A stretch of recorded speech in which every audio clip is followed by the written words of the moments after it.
yang kita baca dari banyak sumber bahwa hidup ini memang banyak ketemu dengan penderitaan yang itu secara umum adalah bisa merupakan cobaan dan ujian, bisa merupakan pembersihan atau pengampunan dari dosa-dosa, bisa juga merupakan bagian dari perjuangan untuk sampai pada Tuhan.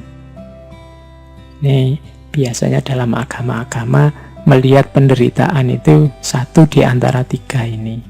Ada kalanya penderitaan itu merupakan ujian, cobaan, ya. Yang namanya ujian kan berarti pada akhirnya kita akan dapat reward kalau lulus. Orang yang punya perspektif ini melihat apapun, mengalami apapun akan dipandang sebagai ujian yang harus dia selesaikan, dia carikan solusi yang tepat sehingga akhirnya dia dapat pahala, dia dapat balasan, dia dapat kebahagiaan dari Tuhan. Itu gaya pertama. Gaya kedua, penderitaan harus kita alami untuk membersihkan diri kita dari dosa-dosa, dari kesalahan. Nanti banyak dalil yang menyatakan bahwa kalau kita diberi sakit, kalau kita mendapat musibah, maka dosa-dosa kita akan diampuni. Atau yang ketiga, penderitaan adalah jalan yang harus ditempuh supaya orang bisa sampai pada Tuhan. Untuk menuju Tuhan itu kan banyak usaha, banyak upaya, banyak hal yang harus kita korbankan. Entah kecil, entah besar, entah kita anggap berat atau kita anggap biasa atau kita anggap ringan.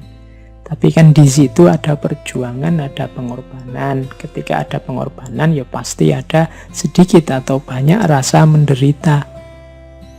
Kita disuruh zakat, itu kan tidak enak. Menderita, kita sebagian harta kita dikasihkan ke orang lain padahal kemarin mencarinya capek, kita menyebutnya pengorbanan, tapi itu kan kita jalani demi bisa sampai pada Tuhan. Disuruh haji, berapa sekarang biayanya haji? Sholat 5 waktu, itu kan pengorbanan mungkin di tenaga, pengorbanan mungkin di waktu meskipun sebentar. Kan tidak ada orang yang sholatnya lama hari ini, mestinya kan ya sebentar-sebentar, tapi kan kadang sebentar itu kan rasanya beratnya luar biasa, semacam penderitaan, pengorbanan yang hebat. Tapi kita jalani saja, kenapa? Biar bisa sampai pada Tuhan. Nah, ini perspektif tentang penderitaan. Saya miskin tidak apa-apa asal Allah ridho. Nah, itu perspektif tentang penderitaan, biar kita diridhoi oleh Allah. Nah, jadi agama-agama secara umum punya ciri 3 ini ketika membahas penderitaan. Yang paling terkenal di antara agama-agama yang menonjol sekali konsepnya tentang penderitaan kan Buddhisme. Dulu kita pernah membahas tentang Buddhisme ya. Dalam Buddhisme penderitaan ini kan hakikat hidup. Jadi hidup ini hakikatnya menderita. Ini selaras dengan pengalamannya Siddhartha Gautama.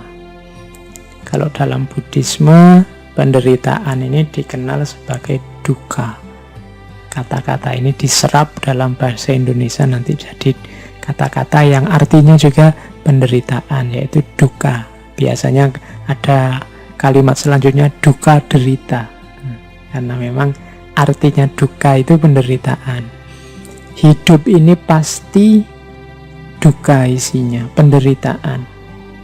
Penderitaan itu bisa penderitaan yang biasa, dukkha, misalnya sakit fisik, nah itu dukkha. Sariawan, sakit gigi, sakit perut, nah itu dukkha, penderitaan biasa. Ada penderitaan karena perubahan. Kalau dalam Buddhisme, istilahnya viparinama dukkha.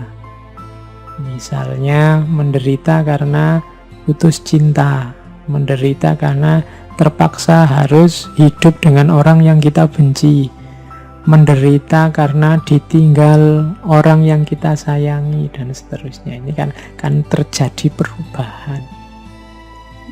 Itu sakit.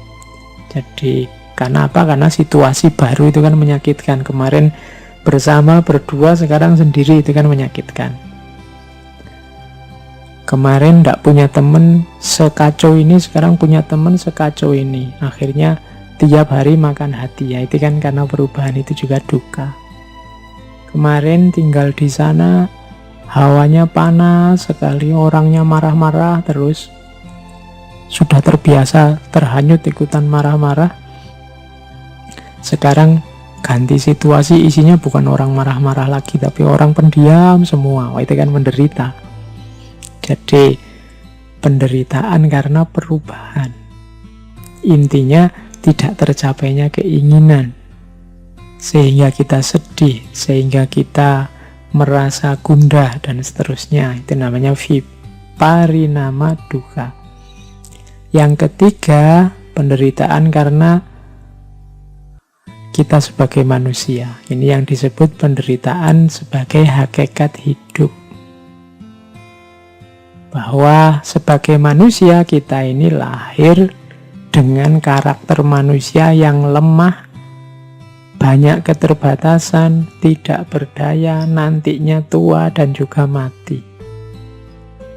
Ini kalau cerita tentang keterbatasan manusia, kelemahan manusia berhubungan dengan Buddhisme, ini saya ingat dulu saya zaman kuliah suka sekali baca cerita-cerita dari tradisi cerita-cerita Cina yang banyak serialnya itu. Yang saya ingat ada serial yang judulnya Golok Pembunuh Naga. Itu tokohnya Zhang Wuji. Saya masih ingat itu, Tio Buki. Dia ini ketua aliran, namanya aliran Ming. Ini hubungannya sama penderitaan. Jadi aliran Ming ini kalau pakai istilah Tiongkok namanya Ming Jiao. Ming Jiao itu agama cahaya. Ini aliran ini untuk orang-orang Tionghoa yang menganut agama. Dulu agama ini disebut sesuai nama pendirinya, yaitu Mani, dari Persia. Sehingga agama ini dikenal dengan nama Manikaisme. Meskipun ketika masuk Tiongkok nanti terpengaruh oleh Buddhisme dan Zoroastrianisme, Zoroaster dan Buddhisme. Nah, yang saya ingat dari novel ini cerita Golok Pembunuh Naga ini yang ngarang namanya Jin Yung. Ada satu syair yang bagus dari aliran agama cahaya Ming Jiao ini, yang saya ingat sampai sekarang. Yang kalimatnya begini kurang lebih maksudnya. Hidup apa senangnya, mati apa susahnya. Kasihan manusia di dunia, selalu hidup menderita. Itu kalimat ini menurut saya menarik. Ini ada bau Buddhismenya. Jadi apa sih kesenangan hidup ini sampai kita mati-matian berusaha untuk meraihnya? Hidup apa senangnya, mati apa susahnya. Apa sih susahnya mati ini sehingga begitu takutnya kita dengan kematian?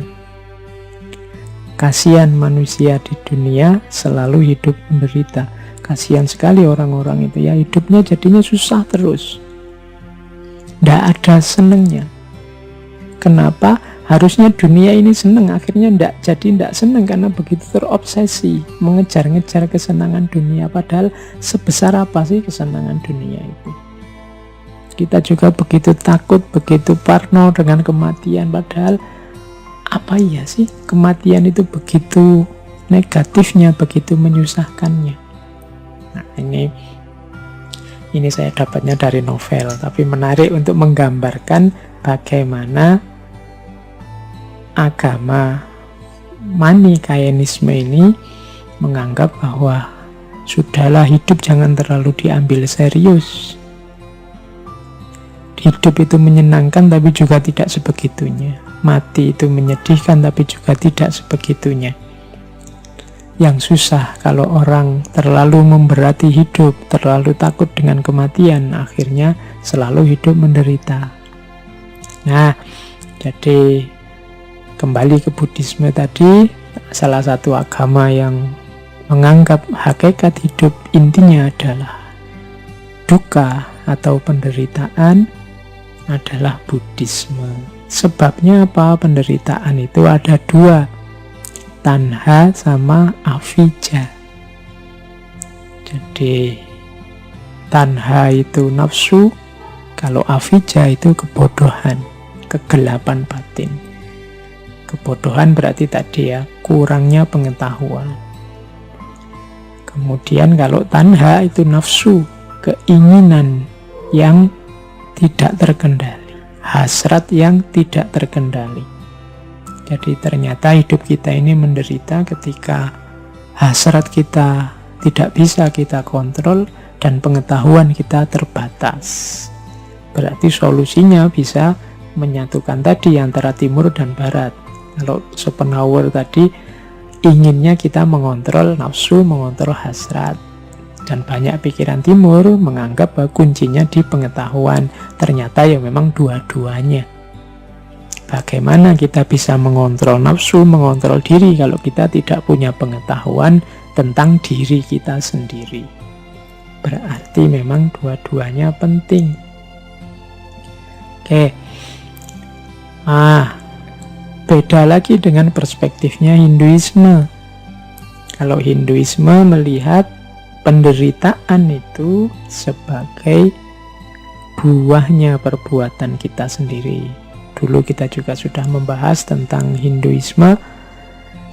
Tentang ini bisa dilihat di bagian tentang karma. Jadi Hinduisme punya konsep karma pala. Karma pala itu karma berarti perbuatan, pala berarti buah. Perbuatan apapun akan ada buahnya. Kalau baik, buahnya pasti baik. Kalau buruk, buahnya pasti buruk. Faman ya'mal mithqala dzarratin khairan yarah wa may ya'mal mithqala dzarratin syarran yarah. Ada kausalitas, ada sebab akibat dari perbuatan kita. Maka ayo hati-hati benar, sekecil apapun kesalahan, sekecil apapun kekeliruan, kita akan memanen hasilnya. Demikian juga sekecil apapun kebaikan, kita juga akan mendapatkan balasannya.